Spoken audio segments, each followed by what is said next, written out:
시청자를 가스라이팅하지 않는 김용민 TV 김용민 브리핑 시작하겠습니다. 오늘 10월 28일 화요일입니다. 자, 무척 추워졌습니다. 여러분 아직 출근 못하셨다면 단단히 옷을 챙겨 입고 나오셔야겠습니다.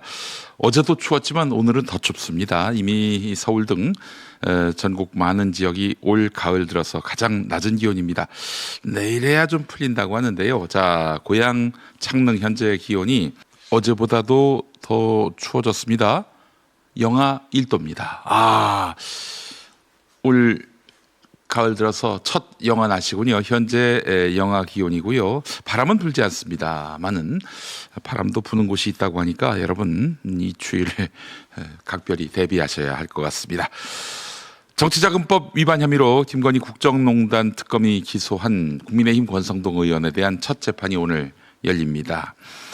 경상남도 국정감사가 있습니다. 행정안전위원회 오늘 오전 10시에 경남도청에서 열리는데 특별 게스트로 명태균 씨가 나옵니다. 네, 명태균 씨를 이 국정감사에 불러서 공천 개입 의혹과 관련한 증언을 듣게 됩니다. 아울러 광주고등법원이 살인과 존속 살해 혐의로 각각 무기징역과 징역 20년을 선고받았던 75살 백모 씨와 백 씨 딸에 대한 재심 선고 공판을 진행합니다. 오늘 선고가 나오는데 큰 뉴스가 될 것 같습니다.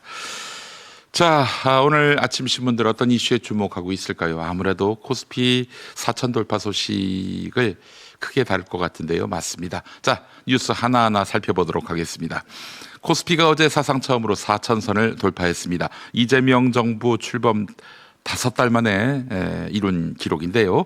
이제 시장의 관심은 코스피 5천, 이른바 5,000피 시대로 향하고 있습니다. 정부는 돈이 멈춘 사회를 돌려 세운다는 기조 아래 자본시장 신뢰 회복에 집중해 왔습니다. 상법 개정을 통한 주주 환원 강화, 불공정 거래 근절, 배당소득 분리과세 추진 등으로 시장의 믿음을 쌓아왔지요. 여기에 미국 금리 인하와 AI 반도체 호황이 맞물리면서 투자 심리가 폭발했습니다. 전문가들은 앞으로의 관건을 일관성이라고 말하는데요. 정책의 속도를 유지하되 규제 혼선은 최소화해야 한다, 이런 얘기입니다. 코스피 4천 돌파, 이것이 일회성 이벤트로 끝날지 새로운 성장의 출발점이 될지 이재명 정부의 다음 한 수에 달렸습니다. 자, 이런 마당에 이재명 정권을 흔들려고 하는 국민의힘의 노력 허사로 보입니다. 허사로. 네, 다음 소식 살펴보겠습니다. 6년 만에 한국을 찾는 도널드 트럼프 미국 대통령, 북한 방문 가능성까지 시사했습니다. 내가 한국에 있을 것이니 김정은이 원한다면 바로 그쪽으로 갈 수 있다.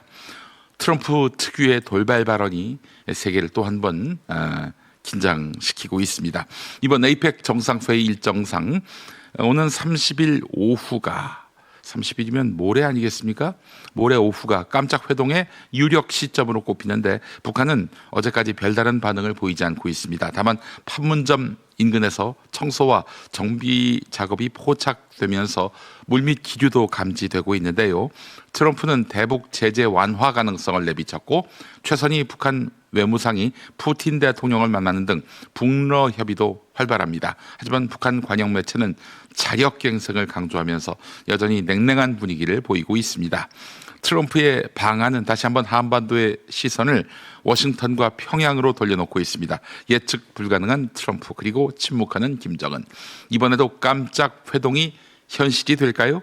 아니면 또 한 번의 쇼로 그치고 말까요? 주목됩니다. 다음 소식입니다. 김건희 주가 조작 의혹을 수사하고 있는 민중기 특별검사가 미공개 정보 이용 주식거래 의혹이 불거진 직후 사의를 표명했는데 대통령실이 이를 반려했다는 소식을 국민일보가 전하고 있습니다. 민중기 특검은 2010년 상장 폐지 직전 비상장 주식을 매도해 차익을 남겼다는 의혹이 제기된 지난 16일 사퇴 의사를 밝혔던 것으로 알려졌습니다. 하지만 대통령실은 11월 말까지는 자리를 지켜달라 이러면서 받아들이지 않았다는 것입니다. 이 시기는 도이치모터스 사건의 한문혁 부장검사 술자리 의혹이 터지기 직전이었습니다. 한문혁 부장검사는 김건희 계좌 관리인과 2021년 술자리를 가진 사실이 드러나 직무에서 배제됐는데요. 민중기 특검은 최근 조사를 받은 뒤 스스로 목숨을 끊은 양평군 공무원 사건과 이딴 내부 파문으로 자책이 깊었다는 전언입니다. 그런데 스스로 목숨을 끊은 양평군 공무원, 그 유서가 조작된 거 아니냐, 가필된 거 아니냐, 이런 의혹도 지금 제기된 상황입니다. 한편 민중기 특검 측은 사의 표명은 사실이 아니다, 이렇게 선을 그었습니다. 다음 소식입니다. 캄보디아 수도 프놈펜, 겉으로는 병원이지만 일반 환자는 받지 않는 이식 전문 병원이 운영 중입니다. 현지 교민들 사이에서는 콩팥 하나에 5천만 원이라는 말이 공공연히 돌고 있는데요. 실제로 한국인도 이곳에서 장기 이식을 받았다는 증언이 나왔습니다. 최근 학계는 캄보디아를 국제 장기 밀매의 신흥 허브 국가로 지목했습니다. 2012년 이후에 장기 밀매 중개 사건이 급증했고 인도 파키스탄에 이어서 세계 7위에 올랐습니다. 느슨한 국경 관리와 부패한 사법 체계가 이 같은 범죄의 온상이 된다는 분석입니다. 전문가들은 중국의 의료 1대1로가 배경이라고 합니다. 중국의 자금과 기술로 세워진 병원들이 이식 시장의 기반이 됐다는 것이죠. 장기 밀매는 여러분 공감하시는 대로 인권을 짓밟는 범죄이면서 생명을 파는 비극입니다. 장기 밀매가요. 캄보디아 현지의 어두운 현실, 그리고 그 속에 포함됐을지 모를 한국인의 피해, 이제는 철저한 국제 공조와 정부의 실질적 대응이 필요해 보입니다. 동아일보 보도였습니다. 자, 마지막 소식입니다. 정부가 12조 원의 세금을 투입해서 추진한 민생회복 소비 쿠폰. 그런데 서울신문은 그 수혜자가 카드사였다면서 문제 제기하고 있습니다. 그 근거는 국민의힘 이현승 의원이 공개한 금융감독원 자료인데요. 지난 7월부터 9월까지 7개 전업카드사의 수수료 수익은 총 392억 원, 신한카드가 119억 원으로 1위를 차지했고 뒤이어서 KB국민, 현대, 삼성카드 순이었습니다. 사업 취지는 소상공인 매출 회복인데 수익의 상당 부분이 서울, 경기 등 대도시 카드사 결제망에 집중됐다는 논리입니다. 그런데 말이죠, 소비 쿠폰이나 캐시백 정책은 카드 결제를 유도하는 소비 진작형 재정 정책입니다. 정부가 예산을 투입해서 국민이 일정 금액 이상 썼을 때 캐시백을 제공하고 결제는 카드로 이루어집니다. 이 과정에서 카드사는 결제망을 운영하고 가맹점으로부터 수수료를 받는 구조이기 때문에 거래량이 늘면 당연히 수익도 증가합니다. 즉 정책 설계상 카드사 이익 증가는 부수적인 결과이지 무슨 불법이나 부당이익이 아닙니다. 뭐가 잘못됐다는 것일까요? 카드사 이익이 부당합니까? 국민들 보고 소비하시라고 쿠폰을 나눠드렸는데 그걸로 카드 결제한 게 뭐 잘못입니까? 뭐가 문제인지 모르겠어요. 아니 카드사가 이득을 얻으면 뭐 그렇게 잘못된 겁니까? 아니 카드로 결제하는 사람들이 많은데요. 참 이상한 사람들입니다. 네. 자, 이상 오늘의 신문들 주요 뉴스 살펴봤습니다. 자, TV 뉴스는 어떤 이슈에 주목하고 있을까요? 아침 뉴스 리뷰 함께 하시죠. 네, 트럼프 대통령은 말레이시아에서 일본으로 향하는 전용기 안에서 한미 무역 협상과 관련한 기자들의 질문이 나오자 문제 없다, 잘 되고 있다고 말했습니다. 다만 스콧 베센 미 재무장관은 협상은 마무리 단계지만 복잡한 상황이라며 신중한 모습을 보였습니다. 직접 들어보시겠습니다. Has there been a snag in terms of the South Korea trade talks? How is that? No, I don't think so, Scott, is it?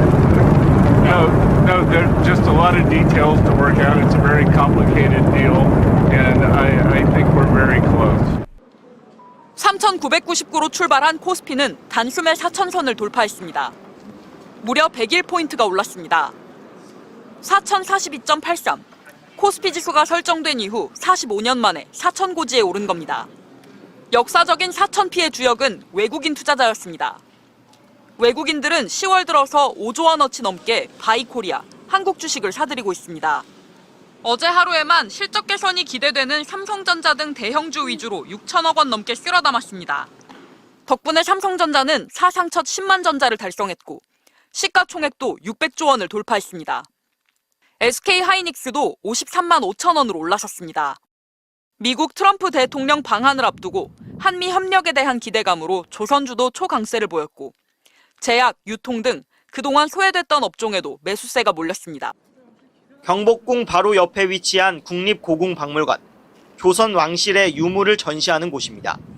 그런데 지난 2023년 3월 2일 오전 대통령실에서 갑자기 김건희 여사가 박물관을 관람할 거라고 연락을 했고 전시실을 관람한 뒤 대중에 공개되지 않은 왕실 보물이 보관된 수장고까지 둘러본 사실이 드러났습니다.